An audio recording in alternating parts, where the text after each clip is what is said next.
ini yang membedakan juga dengan, mohon maaf, apa yang terjadi di katakanlah sebagian negara barat atau sekuler, yang mana hubungan antara anak dengan orang tua itu kadang berkurang atau bahkan berhenti di usia-usia mereka sudah remaja atau mereka sudah punya keluarga sendiri. Jadi sehingga banyak sekali orang tua yang di sana, oke, secara ekonomi mungkin lebih dari cukup, tapi banyak sekali orang tua yang kesepian, yang bahkan akhirnya karena anaknya sudah sibuk sendiri dan tidak bisa mengurusi, akhirnya dititipkan di panti jompo ya.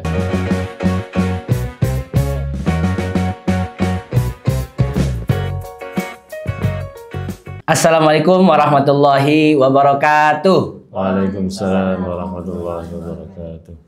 Alhamdulillah, kembali lagi bersama kami di podcast Q-Time, kolaborasi JKH NU Mesir dengan NUMS TV. Kali ini kita alhamdulillah Pak Faiz, kehadiran beliau di podcast kali ini. Oh ya Pak, punten izin, biasanya saya mengawali podcast dengan pantun. Tolong dicakepin ya teman-teman. Malam-malam overthinking. Bangun pagi langsung sarapan. Mari kita bahas parenting dengan konsep dan nilai-nilai Al-Quran. Oke, jadi teman-teman tahu ya, kita di podcast kali ini akan bahas apa? Akan bahas parenting Al-Quran dengan konsep dan nilai-nilai parenting anak dengan konsep dan nilai-nilai Al-Quran.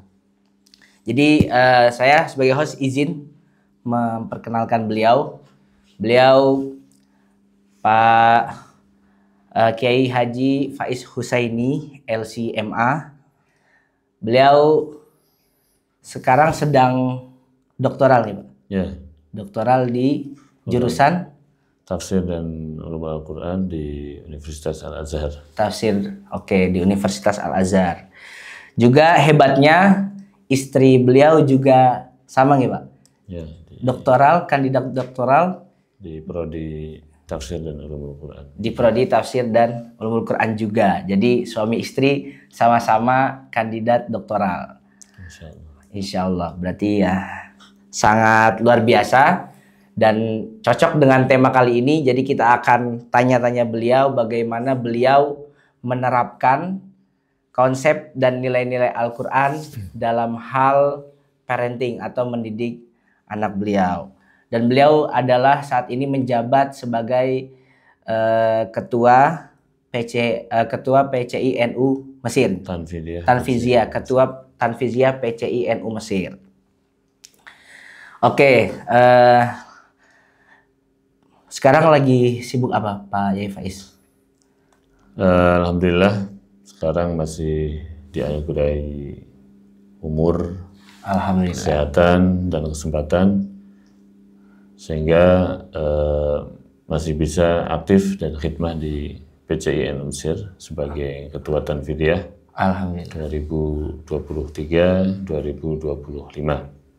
Selain itu, kesibukan saya tentunya sebagai kepala rumah tangga, ya, mengurus anak dan istri, ya, dan membina dan mengurus rumah tangga berarti membina atau menjaga agama, menjaga negara, dan menjaga bangsa. Karena untuk bisa menjaga agama, salah satunya adalah dengan menjaga keluarga. Sebagaimana diingatkan oleh Allah Subhanahu wa taala, qu anfusakum wa ahlikum nar. Jadi selain kita menjaga diri sendiri adalah menjaga keluarga. Dan itu peran penting itu harus dilakukan oleh kepala keluarga dan juga pasangan, ya, dalam hari ini adalah istri. Karena dengan kita sukses membangun keluarga, maka tentunya akan bisa membantu suksesnya di dalam menjaga negara. Karena tidak mungkin ada suatu negara tanpa ada banyak keluarga-keluarga kecil itu. Begitu juga kita sebagai kaum Nahdiyin. Nahdiyin bisa eksis, NU bisa eksis karena adanya keluarga-keluarga kecil yang dibina, yang dirawat oleh keluarga-keluarga kecil yang di situ adalah kader-kader NU, baik suami ataupun istri yang nantinya juga mendidik atau mengkader putra-putranya, anak keturunannya untuk terus berkhidmah di Nahdlatul Ulama sebagai rumah besar kita semua yang terus mengkampanyekan moderasi Islam, mengkampanyekan Ahlussunnah wal Jamaah dan berislam secara benar. Oke, berarti untuk membentuk atau dalam rangka menjaga agama, kita perlu menjaga unsur paling kecil ya. Ya setelah pribadi, ya keluarga itu juga harus kita jaga ya Pak. Oke, kalau di Al-Quran sendiri ada nggak Pak konsep yang ditawarkan Al-Quran terkait pengasuhan anak secara khusus? Ya tentunya banyak sekali ya ayat yang menginspirasikan kita semua atau berinspirasi kepada kita semua bagaimana hubungan seorang ayah atau orang tua kepada anak. Kita mungkin bisa ambil sebagian sampel yang ada di dalam Al-Quran. Misalnya kisah tentang Imran, ya, Sayyidina Imran di surah Ali Imran, bagaimana seorang Maryam diceritakan atau dikisahkan yang berproses bahkan sebelum lahir ya, sebelum Sayyidah Maryam dilahirkan, istrinya Sayyidina Imran itu sudah mempersiapkan supaya kelak anaknya ini menjadi orang hebat, menjadi orang yang soleh ataupun solehah. Sehingga apa yang dilakukan oleh istrinya Sayyidina Imran, beliau bernadar, bernadar kalau saya dikaruniai anak, diberi amanah seorang anak, nantinya akan saya jadikan sebagai seorang muharrar. Inni nadartu laka ma fi batni muharrara. Itu adalah sebuah ikhtiar. Muharrar itu apa? Muharrar itu orang yang soleh, orang yang baik, orang yang berilmu, dan sepanjang hidupnya didedikasikan untuk menjaga dan memakmurkan masjid ya. Dalam hal ini rumah Allah, itu Baitul Maqdis. Ya. Jadi ya kalau istilah lainnya mungkin ulama ya, atau mengabdi untuk agama. Mengabdi untuk agama dalam pengertian yang lebih luas. Kalau sekarang kan bisa jadi ulama, bisa jadi apa namanya? Takmir masjid ya, takmir masjid dalam pengertian yang lebih luas ya. Kalau mungkin sebagian orang kan memahami takmir masjid dikiranya bersih-bersih atau yang azan aja. Tapi takmir masjid dalam pengertian luas itu sangat luar biasa. Orang yang punya ilmu luas ya, dia menjadi imam besar di masjid ya, dengan apa menjadi guru pengajar di situ ya. Dan menjadi bagian dari masyayikh yang mengkader para santri di situ misalnya, ini sungguh suatu yang luar biasa. Mendidik masyarakat termasuk. Iya. Jadi ikhtiar itu harus sudah dilakukan oleh baik seorang ayah atau ibu dari sebelum lahir. Jadi, berarti pra punya anak ya? Pra punya anak. Jadi dia bernadar. Tentunya nadar yang baik ya, jangan nadar yang negatif. Nanti kalau punya anak biar jadi geng preman ya, yang uangnya banyak ya nggak boleh. Jadi nadar dalam arti yang positif ya, karena nadar ada nadar ta'ah dan ada nadar maksiat. Nah, ini yang dimaksud di sini adalah nadar yang positif gitu, yang harus perlu digarisbawahi. Jadi setelah dia nadar, dan nadar ini juga menjadi salah satu wasilah atau media dalam tanda kutip ya, negosiasi dengan Allah. Jadi saya mau berbuat ini kalau dikasih ini kan. Ya ini bahasa ini ya, negosiasi. Tapi tentunya kan Allah Maha tahu, Allah Maha kuasa atas segala. Meskipun kita negosiasi sehebat mungkin, kalau Allah nggak kehendak ya tidak. Tapi ini sebuah pembelajaran yang di situ disampaikan di Al-Quran. Artinya ketika sudah disampaikan Al-Quran dan itu hal positif, mafhumnya adalah kita boleh meniru, kita boleh iktibar atau istifadah. Nah, dalam hal ini sebagai seorang ibu ataupun ayah, dia sangat dianjurkan bernadar suatu yang positif atas suatu hajat. Ini konteksnya sebenarnya tidak hanya, meskipun yang dicontohkan adalah ingin punya anak yang soleh, ingin punya anak yang bermanfaat untuk agama, tapi sebenarnya lebih umum juga ketika kita mengembangkan substansi dari ayat ini. Artinya siapapun yang punya hajat baik, Benazar, hajat lulus kuliah, hajat lulus S2, S3, atau hajat ingin punya istri soleha, atau hajat ingin punya kerjaan yang bagus, yang halal, yang hasilnya banyak sehingga bisa bersedekah dan membantu banyak orang, dia bernadar atas sesuatu yang positif, itu insya Allah akan jadi wasilah dikabulkannya hajat orang tersebut. Nah, kemudian berlanjut, kemudian Allah anugerahi seorang anak ya, kemudian ada di kandungannya, meskipun dalam usia yang sudah cukup tua ya, kemudian mengandung dan sampai kemudian lahir. Nah, lahir seorang Maryam. Nah, dalam cerita ini ada hal yang menarik juga. Awalnya kan yang diinginkan adalah lahir seorang bayi laki-laki, tapi nyatanya Allah mentakdirkan yang lahir adalah perempuan. Awalnya agak kecewa tentang istrinya Sayyidina Imran itu, kecewa. Kemudian kok yang lahir perempuan gitu. Karena pada saat itu yang diperbolehkan menjadi seorang muharrar adalah laki-laki. Karena yang lahir perempuan, ya, kemudian dia mengungkapkan walaysa dzakaru kal untha. Kan beda laki-laki ya, walaysa dzakaru kal untha. Tidak sama gitu dengan perempuan. Laki-laki itu tidak sama dengan perempuan. Kemudian tapi atas rahimnya Allah, meskipun ini yang lahir perempuan, tapi bukan perempuan biasa, perempuan yang luar biasa, perempuan yang istimewa. Nah, jadi meskipun yang lahir perempuan, ternyata dilanjutkan dalam ayat selanjutnya, fataqabbalaha rabbuha biqabulin hasan. Jadi tetap meskipun dia secara gender adalah perempuan, ya, karena rahimnya Allah, maka dia tetap diterima sebagai seorang muharrar. Gitu. Nah, jadi di dalam proses ini kita juga bisa ambil pelajaran bahwa tidak semua yang kita inginkan ya akan dikabulkan dengan sesuai yang kita inginkan, tapi akan dikabulkan kama yurid, sebagaimana yang Allah kehendaki, bukan sebagaimana yang kita kehendaki. Kalau dalam nilai-nilai tasawuf kan seperti itu. Kita boleh berdoa apa saja, tapi kita harus siap dengan bahwa apa yang akan diberikan kepada kita adalah sesuai yang Allah kehendaki, bukan walaisa kama nurid.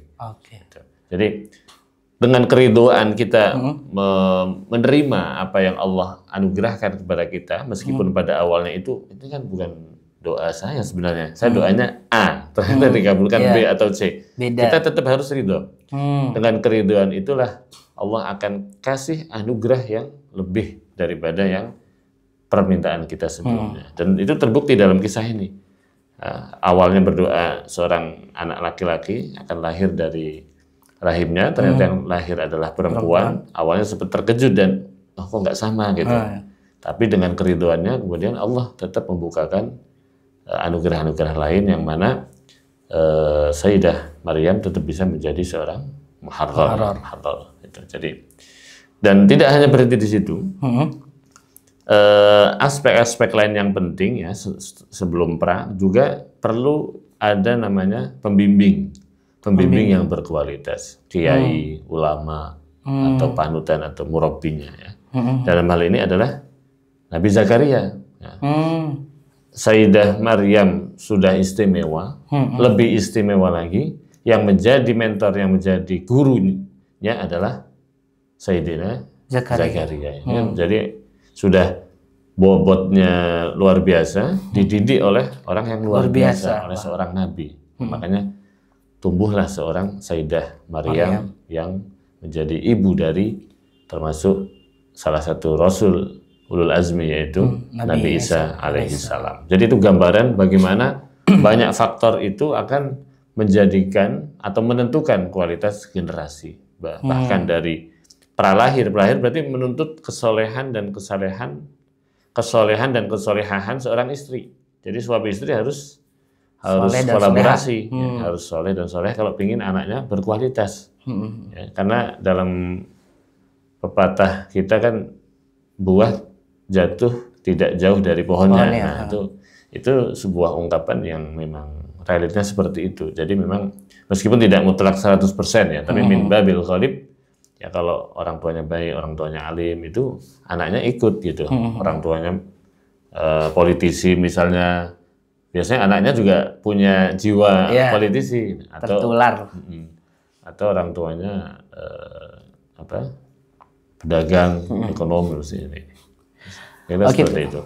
Iya. Berarti tadi kalau secara umum tadi ada pendidikan atau persiapan baik sebelum punya anak, terus juga ketika punya anak bagaimana gitu ya.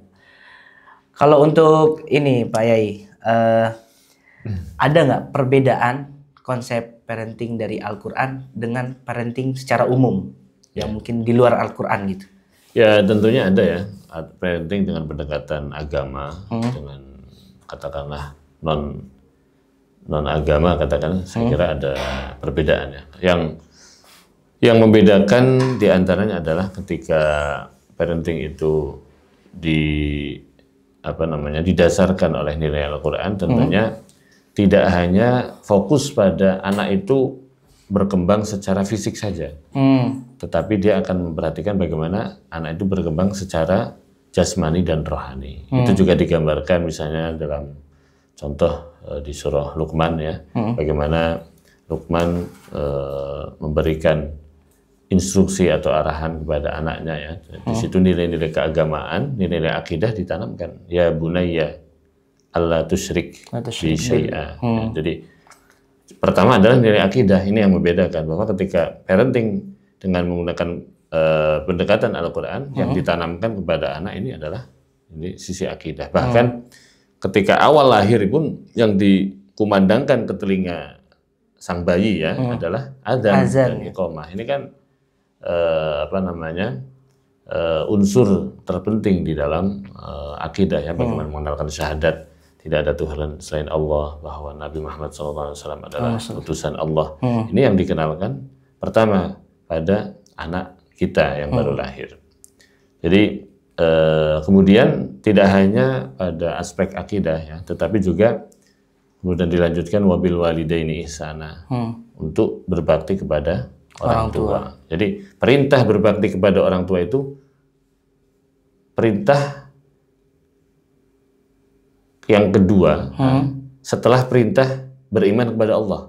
Artinya apa? Dari dalam tafsir itu, ketika perintah ini disebutkan secara secara jelas, setelah perintah menyembah Allah, beriman kepada Allah, berarti menunjukkan bahwa perintah ini sangat serius. Perintah ini tidak main-main. Makanya dalam hal menghormati kepada orang tua ini adalah hal yang sangat prinsip di dalam Islam. Terbaik berbakti kepada orang tua. Ini yang membedakan juga dengan, mohon maaf, apa yang terjadi di katakanlah sebagian negara barat atau sekuler, yang mana hubungan antara anak dengan orang tua itu kadang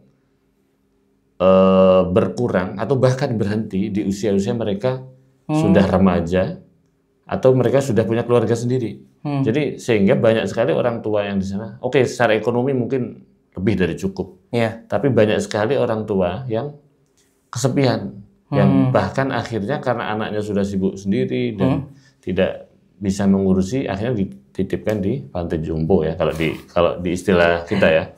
Di sana ada rumah, meskipun dengan fasilitas yang sangat layak sebenarnya. Cuman kan kebutuhan manusia itu tidak hanya makan dan tidur. Orang di usia tua itu sangat butuh ditemenin oleh anaknya, didatengin, disapa.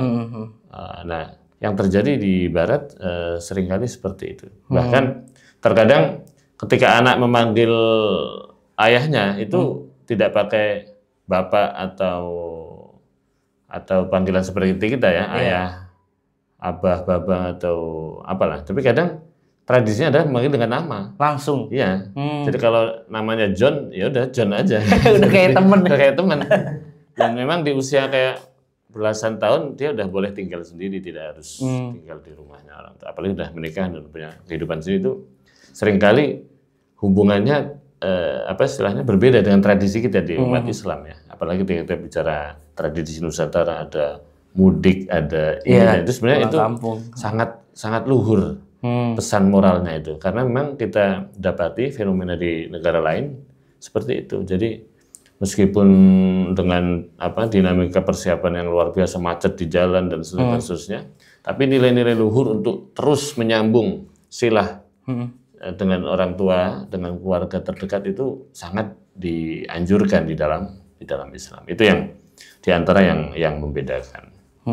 Dan selain itu ya di dalam Islam parenting ya harus berimbang antara hablum minallah dengan hablum minannas, dan itu ditanamkan dari kecil. Ya bunayya aqimis shalah wa'mur bil ma'ruf wanha 'anil munkar. Ya. Kemudian tentang akhlak, bagaimana akhlak dia kepada orang yang lebih tua, akhlak dia kepada sesama manusia, akhlak dia kepada sesama agama, dan seterusnya. Itu yang saya kira cukup membedakan. Kalau di parenting yang mungkin bukan menggunakan pendekatan agama Islam, ya udah pokoknya dia fokus di, katakanlah misalnya di hal-hal yang duniawi saja, misalnya tidak masuk ke hal-hal yang ukhrawi. Gitu. Oke, berarti adalah, dan bahkan bisa dikatakan banyak perbedaan ya, karena Al-Quran sendiri memiliki perhatian khusus terhadap parenting. Kalau ini Pak Faiz, izin menanyakan tentang bagaimana jenengan menanamkan nilai-nilai Al-Quran kepada anak-anak sejak dini. Ya, mungkin sebelumnya saya nambahin dikit yang tadi, meskipun di era digital atau era modern ini kita juga terbuka dengan pembaharuan-pembaharuan dalam parenting ya. Artinya misalnya ada penemuan dari hasil riset atau sekiranya itu bagus dan dalam parenting klasik belum kita dapatkan atau belum kita temukan, ya kita juga terbuka. Artinya selagi memang tidak berbenturan dengan nilai-nilai Islam itu sendiri. Jadi kita tetap terbuka ya. Kemudian yang terkait pertanyaan barusan adalah hal yang bisa kita tanamkan, ya, mungkin sedikit pengalaman dari saya, meskipun tentunya masih jauh dari kata ideal ya ataupun maksimal. Yang pertama adalah kita perlu mengenalkan kepada anak kita sedini mungkin ya, kaifa nata'amal ma'al Quran. Ya, bagaimana kita berinteraksi dengan Al-Quran. Ya, dari kecil kita sesering mungkin perdengarkan dengan bacaan Al-Quran. Baik yang kita baca secara langsung ya dari seorang ayah ataupun ibu, ataupun juga ya lewat fasilitas yang ada. Bisa HP, bisa laptop, bisa radio, bisa TV dan seterusnya. Sehingga bacaan Al-Quran itu bukan hal yang asing, tapi hal yang sangat familiar gitu. Familiar di telinga kita, di telinga anak-anak kita, itu penting. Bahkan kadang sebagai bagian dari riyadhah, sebagian orang tua itu diperdengarkan dari sebelum lahir, dari sejak di kandungan. Jadi sempat mendengar sebuah kisah itu. Jadi ibunya ya dalam hal ini saking seringnya baca Al-Quran sampai khatam berapa puluh kali ya mungkin dalam ketika anaknya digandung, sehingga itu akan mempengaruhi kecerdasan anak di dalam, atau kemampuan anak di dalam menghafal Al-Quran. Karena pas di kandungan itu dia udah biasa dengar bacaan Quran gitu, meskipun di alam yang berbeda. Itu berdasarkan khibrah atau pengalaman sebagian orang ya, atau sebagian ibu, itu bisa mempengaruhi kemampuan anak nanti menghafal Al-Quran.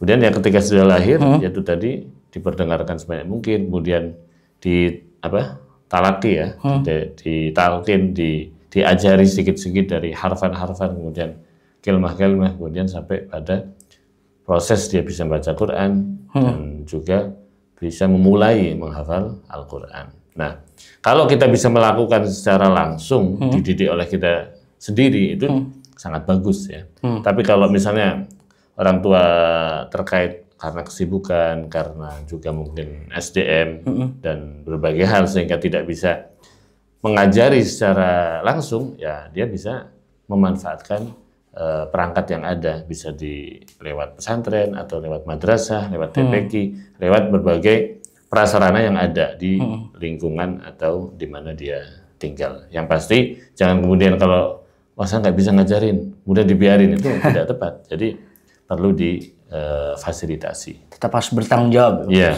Oke. Jadi pemirsa, teman-teman yang nonton tadi ada poin yang saya akan selalu ingat. Jadi ibunya sejak di kandungan tuh sudah perlu tirakat atau ya. Dan bapaknya juga. Bapaknya juga ya. Karena saya cowok jadi nyuruh ibunya.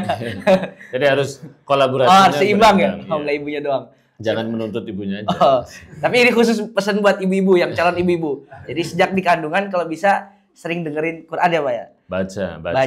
Oh lebih baik baca. Apalagi suaminya juga ikut baca. Oh, suaminya yang bacain.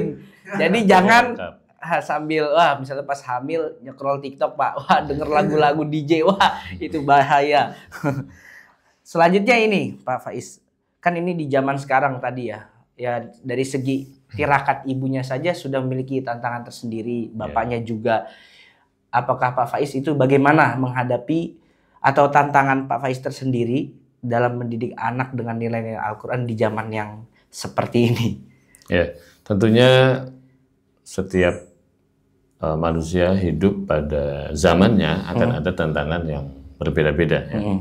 Kita hidup sekarang di zaman digital yang semua serba medsos dan digital, maka tentunya tantangannya berbeda dengan kehidupan mungkin katakanlah 30 atau 50 tahun sebelumnya gitu kan, yang belum ada gadget seperti sekarang gitu.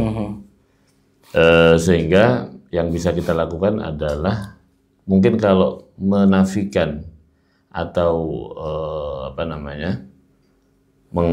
meng-cut 100% ya, dengan anak dalam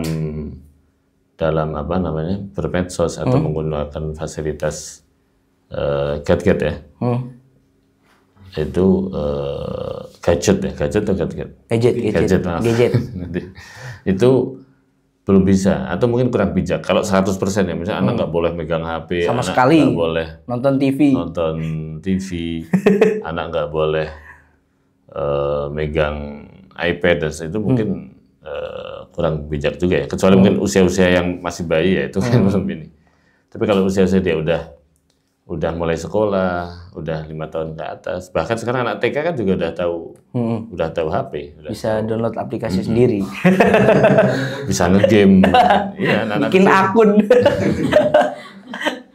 Itu tidak mudah, makanya yang bisa kita lakukan mungkin adalah meminimalisir atau memberikan edukasi bahwa ya membatasi penggunaan alat-alat tersebut gitu. Sehingga di saat yang sama juga perlu memberikan mendampingi secara langsung dan melibatkan kita sebagai orang tua untuk ya waktunya ngaji harus ngaji, waktunya belajar harus belajar, waktunya interaksi dengan orang lain atau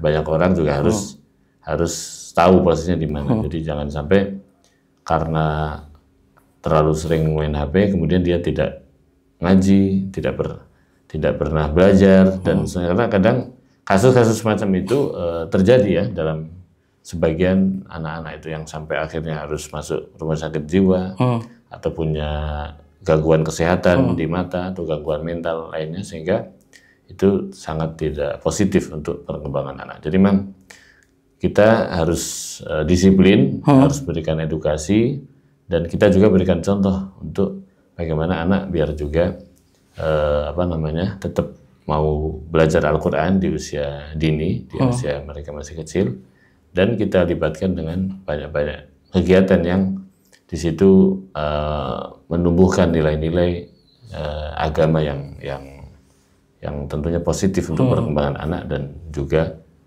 bekal masa depan dia. Dan ketika kita berbicara Al-Quran, kita tidak terlalu sempit memahami ya, artinya berarti yang hanya disebutkan secara sharih di Quran saja, enggak sesempit itu. Karena ayat Al-Quran kan terbatas ya, terbatas, hadis juga, sehingga banyak hal-hal yang yang berhubungan dengan keagamaan yang di situ adalah sebagian merupakan ijtihad para ulama dan seterusnya, sehingga kita jangan juga memberikan pelajaran kepada anak-anak hanya hafalan Quran saja. Itu menghafal Quran adalah sesuatu yang bagus, sangat bagus. Dan semua orang Islam mutafak alaih bahwa itu adalah positif. Tapi jangan hanya berhenti di situ. Pemahaman keagamaan yang benar, yang berlandaskan Ahlus Sunnah wal Jamaah, yang berlandaskan akidah yang benar, berdasarkan fikih yang tepat, itu juga perlu mulai dikenalkan. Jadi jangan mujarrad, jangan hanya hafalan gitu. Kita hidup beragama itu bukan dengan hafalan saja. Karena kadang ini menjadi fenomena yang kadang kita jumpai ya di sebagian katakanlah kelompok atau mungkin lembaga atau pokoknya udah ngafalin aja. Ngafalin Quran. Ketika dia ditanyain tentang permasalahan agama dia nggak paham. Ini kan ironis. Karena ketika kita berinteraksi dengan Al-Quran tidak cukup hanya dengan hafalan saja, meskipun porsinya tentunya disesuaikan. Anak-anak kecil masa diajarin tafsir Qurtubi kan ya, bahasa Arab aja belum bisa. Tapi nilai-nilai pemahaman yang benar itu yang harus kita sampaikan. Nah, konteksnya kita dalam keluarga NU misalnya, anak udah diajari baca Quran, udah bisa. Kita ambil malam Jumat, ayo malam Jumat baca surat Yasin. Ayo ziarah kubur, baca Al-Quran, mendoakan ahli kubur atau orang-orang terdekat atau keluarga atau guru-guru kita yang sudah mendahului kita. Itu juga penting. Itu juga bagian dari mengamalkan nilai-nilai Al-Quran dan Sunnah dan juga yang sudah diajarkan para ulama. Karena kadang ada juga orang terlalu fokus di hafalan Quran sehingga menafikan pentingnya menanamkan nilai-nilai itu. Padahal kalau udah hafal udah cukup. Dia ikut-ikutan mengharamkan baca Yasin, ikut mengharamkan baca Al-Quran yang dihadiahkan kepada orang yang sudah meninggal, kemudian ikut-ikutan sedikit-sedikit membid'ahkan kepada amalan orang tua. Ini penting. Jadi jangan pernah fokus hanya pada hafalan Al-Quran. Karena dia anak-anak kecil nggak mungkin kita, atau mungkin fasenya belum langsung diajari apa itu manhaj tafsir, manhajul mufassirin, apa itu macam-macam hadis, kan mungkin secara usia belum nyampe ya. Tapi nilai-nilai, kemudian tradisi yang ada di dalam kita sebagai Nahdien juga perlu disampaikan kepada mereka secara bertahap atau ala qadri uqulihim. Itu penting itu bagi kita kalangan yang terus menjaga tradisi-tradisi dan juga apa yang diajarkan oleh para ulama kita di pesantren. Oke Pak, semisal nih Pak, kita punya anak ya. Seberapa urgensi atau perlukah kita memondokkan anak? Dan kira-kira apa kelebihan memondokkan anak dan apa kekurangannya gitu menurut Pak? Ya, itu kalau dalam dunia fatwa itu jawabannya pastinya macam-macam. Jadi kalau mustafti datang ke mufti itu dengan berbagai tasawur permasalahannya, jawabannya satu permasalahan jawabannya bisa lebih dari satu, karena tergantung sikonnya dan seterusnya. Nah dalam hal ini tentunya jawabannya beraneka ragam ya. Ada kalanya positif ya, jika memang kondisinya menuntut seperti itu. Misalnya dia orang tua nggak bisa ngasuh karena faktor-faktor tertentu, misalnya sibuk kerjaan dan sebenarnya terlalu sibuk misalnya. Meskipun kalau dibilang sibuk sebenarnya umumnya orang tua ya sibuk ya, mencari nafkah, sibuk di berbagai hal dan seterusnya ya. Tapi ya mungkin karena alasan tertentu, misalnya dia ingin memondokkan anak dari kecil, ya sebenarnya sah-sah aja ya, ketika memang orang tuanya juga yakin, siap, dan juga lembaga pendidikannya, baik pesantren ataupun sejenisnya, memang sudah punya kemampuan atau track record yang selama ini bisa mengasuh anak untuk usia-usia tertentu ya, sehingga secara psikologi anak juga siap, kemudian secara fasilitas, kemudian secara metode dan pengalaman itu sudah ada. Meskipun memang kalau di Indonesia kan cukup banyak ya pesantren anak. Yang membedakan dengan di Mesir adalah di situ. Kalau di Mesir kan pesantren anak bisa dibilang nggak ada ya, hanya hadonah atau ya kelas-kelas Quran itu. Itu yang membedakan, sehingga tergantung kebutuhan. Tapi pertanyaannya bahwa di sini orang Mesir meskipun tidak memondokkan anak dari kecil, banyak anak-anak kecil yang hafal Quran, ya kan? Nah, ini artinya sebenarnya memondokkan anak kecil untuk misalnya misi dia ingin hafal Quran adalah bukan satu-satunya cara, tapi adalah salah satu. Kalau misalnya orang tua bisa punya fasilitas dan dia punya SDM dan mampu menjadi wasilah untuk adanya anak bisa hafal Quran, ya saya kira positif aja. Itu jadi positif atau enggaknya saya kira tergantung keadaan dan sikon masing-masing. Tapi yang perlu kita garis bawahi juga bahwa anak kecil itu punya hak untuk memiliki kebersamaan bersama orang tua, apalagi di usia-usia balita, usia SD, bahkan mungkin SMP. Kalau minimal mungkin di SD ya, karena umumnya anak-anak itu kan setelah SMP atau setelah SD ya, mondok ya di level SMP, SMA atau kuliah, apalagi mungkin akan di luar negeri dan seterusnya. Sehingga memori kebersamaan dengan orang tua itu sangat penting. Sehingga ini juga jangan sampai dikorbankan. Artinya bahwa memondokkan anak itu penting, tapi harus kita pertimbangkan juga kebersamaan dengan orang tua di masa-masa anak-anak masih kecil itu juga sangat penting, karena itu akan membentuk sejauh mana kedekatan antara anak dengan orang tua. Sekarang meskipun anaknya hebat-hebat, pintar dan seterusnya, kalau misalnya dia nggak deket, nggak punya perhatian sama orang tua, ya tetap sedih kan. Nah, makanya itu juga perlu diperhatikan. Sehingga jalan tengahnya ketika dia memilih memondokkan anak dari anak usia kecil, itu pun harus punya keinginan untuk menjaga kedekatan dengan anak. Nanti diatur berapa ritme, berapa kali dia harus ketemu dengan anak dan seterusnya, itu harus dipertimbangkan secara matang-matang. Oke. Jadi ya jawabannya tergantung kitanya masing-masing, seberapa butuh juga kondisi masing-masing ya Pak. Oke, nggak terasa nih Pak, sudah kurang lebih setengah jam. Monggo Pak, diminum dulu. Punten Pak, lupa nawarin saya.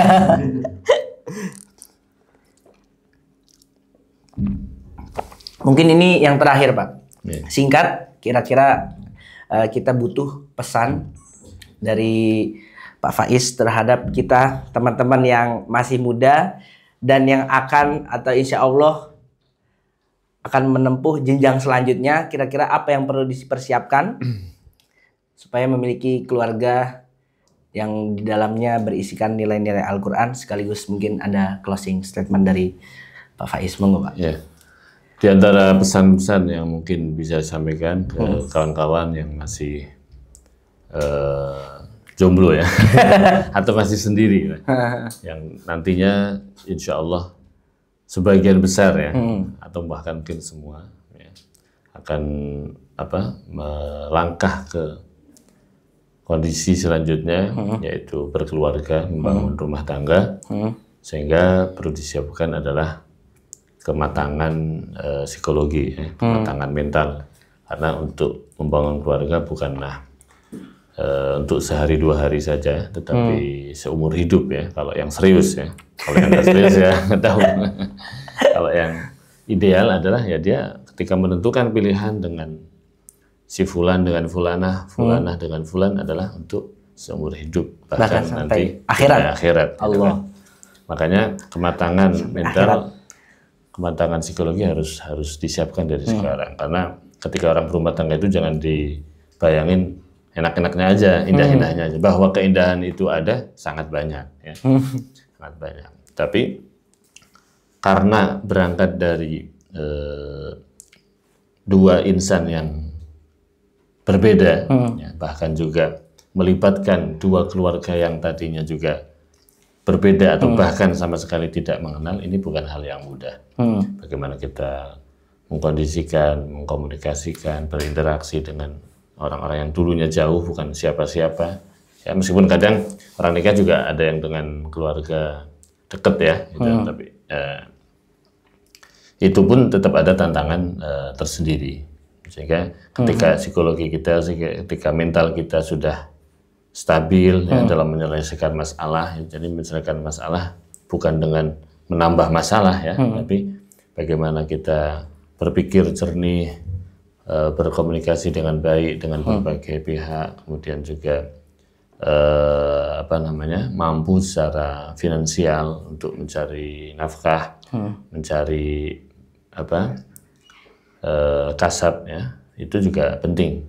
Dan selain daripada itu juga tentunya doa ya, doa yang terus dilantunkan, terus dibacakan ya, itu juga penting, bagian dari ikhtiar. Karena dalam kondisi-kondisi tertentu kita juga pendekatan spiritual itu sangat dibutuhkan. Selain itu ya banyak belajar dari orang-orang yang sudah melewati fase itu, karena pengalaman itu tidak bisa dilewati ya. Artinya kita tidak bisa melangkai orang yang sudah berpengalaman dahulu ya.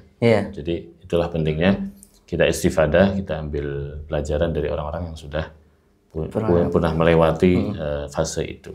Saya kira itu yang bisa dipersiapkan oleh kawan-kawan, dan dengan niat yang baik ya. Niat ini yang paling utama juga. Niat baik untuk nantinya membangun keluarga ya, membangun rumah tangga, dan juga ikut berikhtiar di dalam eksistensi manusia itu sendiri ya. Kalau nggak menikah kan ya nggak punya keturunan gitu ya. Kalaupun punya anak kan bukan anak kandung ya, mungkin anak didik atau anak ideologis. Anak ideologis. Sehingga itu diantara beberapa hal yang saya kira cukup penting, dan punya komitmen yang sama dengan pasangan itu juga penting ya. Artinya kalau kita ingin maju bersama ya berarti harus kompak, harus satu pandangan, satu visi misi, sehingga cita-cita besar itu insya Allah akan bisa terwujud ya. Jangan sampai ketika sudah rumah tangga kemudian ini jalan ke sana itu akan susah nantinya. Jadi meskipun memang pada nyatanya diskusi tetap selalu ada ya, perbedaan, tapi pada titik-titik tertentu yang krusial memang harus disepakati bersama supaya berjalannya lebih maksimal hasilnya. Oke. Saya kira itu.